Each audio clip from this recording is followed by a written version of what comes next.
خب دوستان، ما برای اینکه بتونیم چارت رو بخونیم و از تک تک خونه های اون استفاده ببریم باید متوجه این داستان بشیم که ما 12 خونه داریم و هر خونه در واقع متعلقات ثابت و متغیر داره.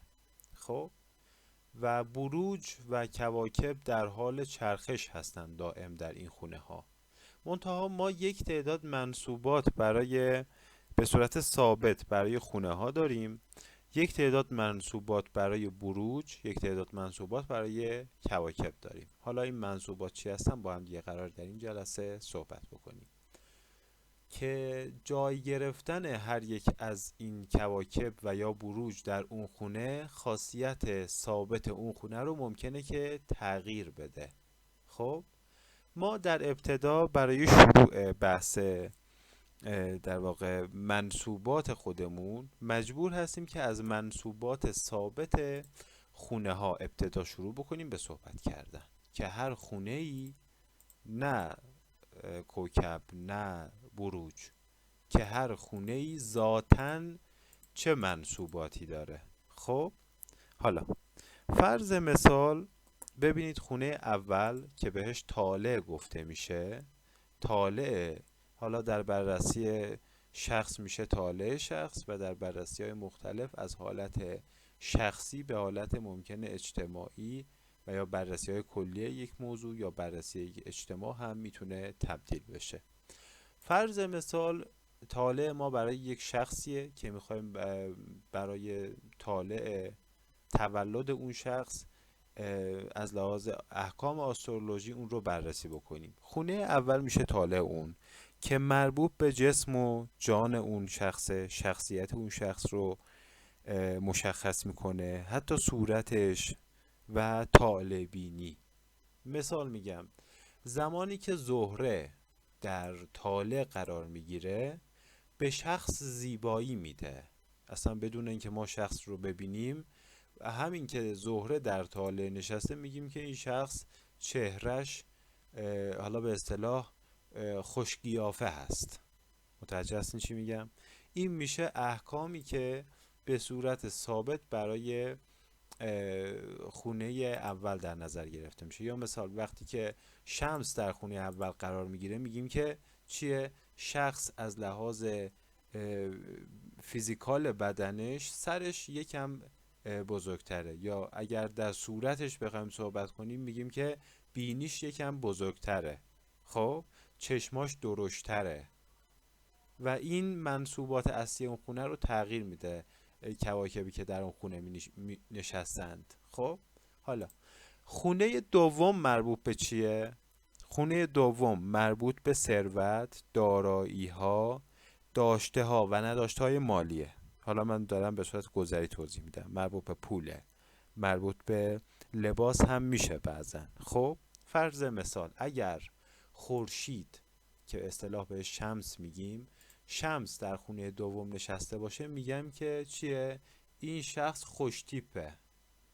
خب و اگر این شمس در خونه دوم نسبت به نظراتی که در جلسات آینده قراره با هم دیگه صحبت بکنیم، شمس در خونه دوم حالش خوب باشه میگیم چیه؟ این شخص از لحاظ وضعیت مالی حالش خوبه. حله؟ و اگر زهره در خونه دوم باشه، اینا رو حالا مثال میزنم، خیلی گذری دارم مثال میزنم که دوستان متوجه بشن که منصوبات چیه. اگر زهره در خونه دوم قرار بگیره، خب مربوط به گفتگو و زبان و حالا مباحث پیشرفته تر مربوط به گفتگوهای تجاری هم میشه این موضوع. خب میگیم که چون زهره در خونه دوم قرار گرفته این شخص خوش صحبته، مثلا میتونه با زبونش خیلی خوب استفاده کنه از زبونش. خب حالا خونه سوم چی میگه؟ خونه سوم میگه که این خونه نشون دهنده وضعیت اقوام درجه یکه، مثل خواهران، رابطه شخص با خواهران یا برادرانش و نیروی حیات اون شخص رو نشون میده. خب مثال میگم اگر زهره در این خونه نشسته باشه به عنوان روحیات شخص میگیم که چیه؟ از منصوبات زهره یکیش هم موسیقیه، میگیم این شخص علاقه خاصی به موسیقی داره. خب یا اگر حالا مونده به بحث این که معرفی کنیم که راهو یا کیتو چیه. اگر راهو قرار بگیره میگیم که روحیه شخص عالیه، اگر کیتو قرار بگیره میگیم که نیروی شخص یا مثال میگم از لحاظ روحیش پایینه. خب یا در خونه چهارم، اگر خونه چهارم رو صحبت بکنیم مربوط میشه به خونه پدر، مربوط میشه به ملک، مربوط میشه به خونه‌ای که شخص توش زندگی میکنه، یا خونه پدری به قول معروف مربوط به ضمیر ناخودآگاه میشه، مربوط به ذهن و ذهنیت مادر شخص میشه، مربوط به گذر عمر و عمر رفته است تا به الان، که حالا یک بحث هایی هم در علم رمل داشتیم که در جلسات صحبت کردیم که خونه چهارم نسبت به هشتم زمان مرگ و به قول معروف عمری که گذر کرده رو نشون میده برای ما. خب خونه پنجم چی میگه؟ خونه پنجم مربوط به علوم غریبه نظری هست، یعنی مباحثی که نظریه نه عملی، و مربوط به فرزندان، خبر، نامه و به عنوان خانه معشوق پذیرفته میشه برای نسبت به طالعی که در خونه اول صحبتشو کردیم. خونه ششم چی میگه؟ خونه ششم مربوط به بیماری هاست، مربوط به علاج های روحانیه، مربوط به سحر، مربوط به جادوه، غم ها، بدبختی ها، غلامان، کنیزان و همچین منصوباتی داره. خونه هفتم چی میگه به ما؟ خونه هفتم میگه من خونه تضاد شخص هستم، یعنی هر آنچه که اینجا گفته بشه مقابل اونه، عین مقابله هست. خب پس تضاد شخصیت طالع رو نشون میده. و خونه همسر هست، خونه شریک زندگی و یا شریک کاری هم میتونه باشه و بعضا اقامت خارج از کشور رو نشون میده. خونه هشتم به ما چی میگه؟ خونه هشتم میگه که من خونه حوادث هستم.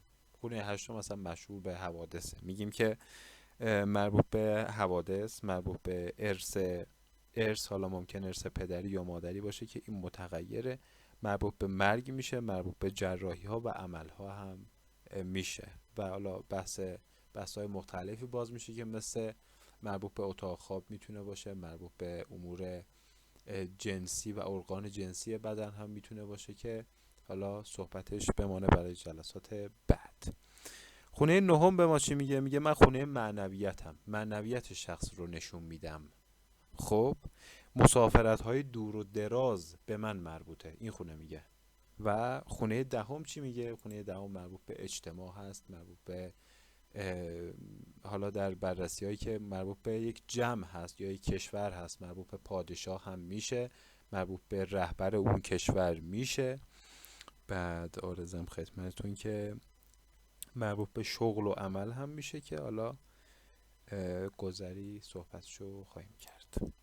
خونه 11 به ما چی میگه؟ خونه 11 صحت و یا دروغ بودن حرفا رو به ما نشون میده، امید و آرزوها رو نشون میده، دوستان و نزدیکان و بعضا اقوام نزدیک رو نشون نمیگیره.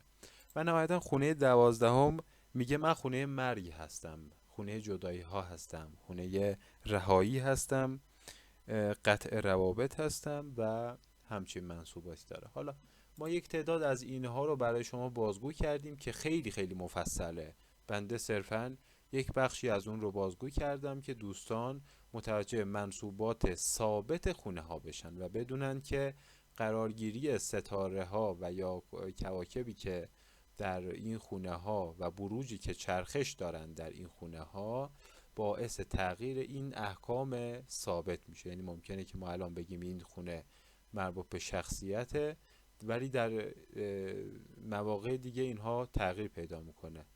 یا مثال میگیم اینجا خونه شغل و عمل شخصه، در بررسی های اجتماعی این مربوط به رهبر یک جمعیت میشه، مثل رئیس جمهور، مثل رهبر، مثل پادشاه. خب و این احکام تغییر پذیره.